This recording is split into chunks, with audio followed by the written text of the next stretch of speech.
After a 6-game series with the Miami Heat, James Harden and the Philadelphia 76ers have been eliminated from the playoffs, and I can't say that I'm totally surprised.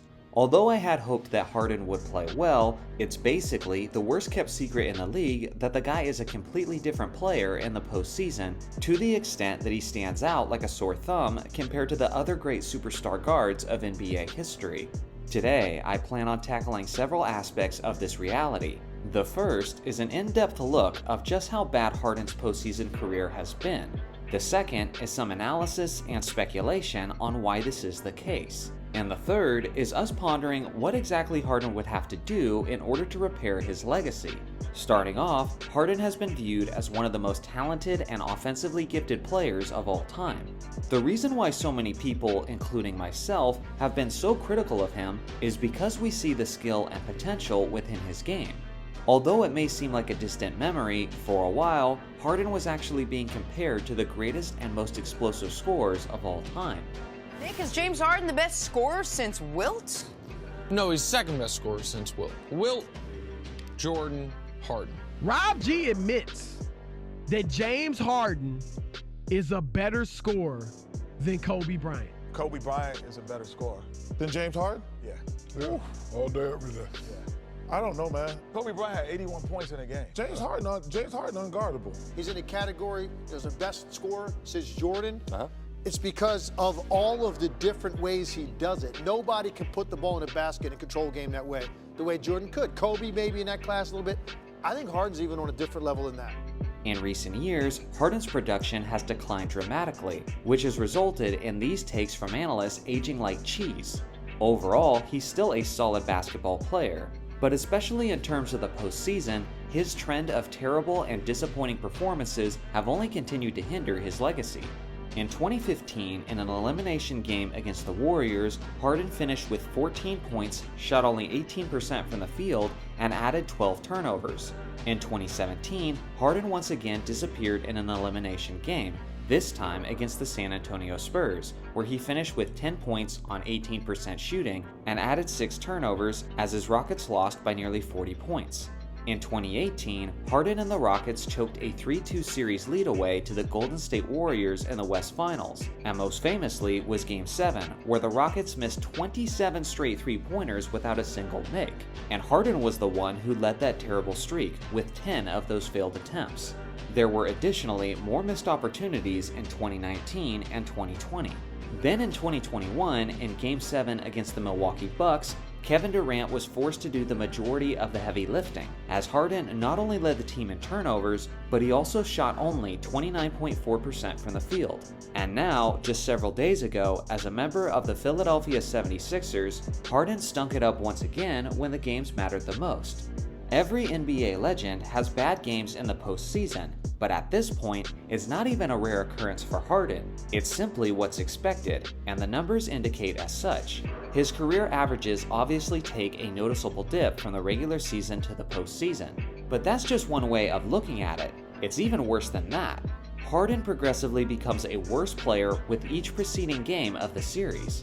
In Game 5s, he's averaging 22.6 points, 5.7 rebounds, 6.1 assists, and 4.1 turnovers on 44.4% shooting from the field and 30.2% from the three-point line. In Game 6s, he's averaging 21 points, 5.1 rebounds, 6.6 assists, and 3.9 turnovers on 42.4% shooting and 39.2% from distance. And in Game 7s, it's 23.8 points, 5.8 rebounds, 7 assists, and 4.2 turnovers on 37.4% shooting from the field and 22.4% from the three-point line. In terms of his efficiency and his ball protection, Harden is definitively at his worst when the games matter the most. As someone who's been obsessed with the game of basketball for over 25 years and who knows a thing or two about the game's history, I honestly can't recall a superstar player who repeatedly struggled more in the postseason than James Harden has.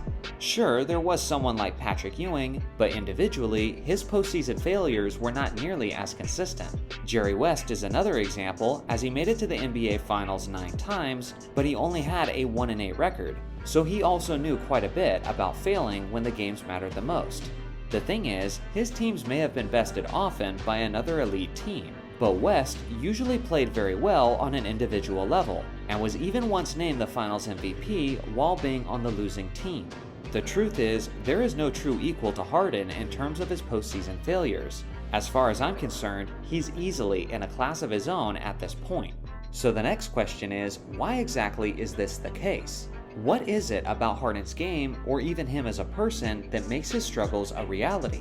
Well, I have some thoughts, but I also have to admit that most of these are just speculative. And I think everyone needs to admit that, because the only person who knows what's going on in James Harden's head is James Harden himself. Personally, I think it boils down to 3 major reasons. The first is that Harden's game is somewhat predictable. He is a very skilled player offensively, but he's not necessarily the most multifaceted player like a guy like Kobe Bryant was. Harden is going to look to manufacture and draw contact when he penetrates the lane.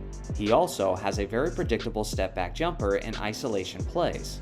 Obviously, he's incredibly skilled and efficient in executing in these ways. But over the course of a 7-game series, teams are able to quickly pick up on his tendencies and make the proper adjustments, which kind of makes sense as to why his numbers progressively decline as it gets later into the series. The second reason is because the playoffs always become more physical, as the refs tend to put away their whistles more in the playoffs and let the players decide the outcome for themselves. This is a change in tone that doesn't bode well for Harden's game, as a major part of his offense is selling the contact and manufacturing his way to the free throw line.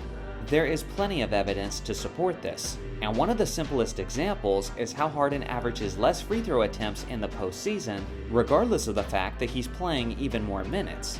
The third reason, which I think is the most speculative, is the fact that Harden is notorious for being somewhat of a party animal and very much enjoys the nightlife.